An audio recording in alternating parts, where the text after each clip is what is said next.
এই তাকওয়া আমাদের মধ্যে কার কতটুকু আছে বোঝার উপায়। আমি যে বললাম আমার ভিতরে তাকওয়ায় ভরপুর, তাকওয়া হয়ে গেল, তাকওয়া বোঝার জন্য পরীক্ষার সিস্টেম আছে। তাকওয়া বোঝার জন্য সবচাইতে বড় পরীক্ষা হইল এই কুরবানির মাস, এই জিলহজ মাসের 10 তারিখ।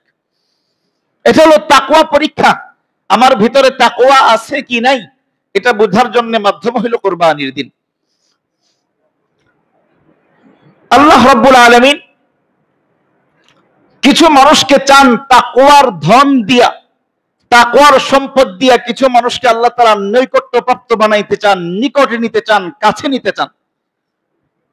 কুরবানি কুরবা ইয়াকরুবু থেকে, যার অর্থই হইল নৈকট্যপ্রাপ্ত হওয়া, কাছে যাওয়া। যেহেতু এই কুরবানির মাধ্যমে বান্দা আল্লাহ তাআলার একেবারে কাছে চলে যায়, একেবারে আল্লাহ তাআলার নৈকট্যপ্রাপ্ত হয়ে যায়, এই জন্য এই কুরবানিকে কুরবানি বলা হয়।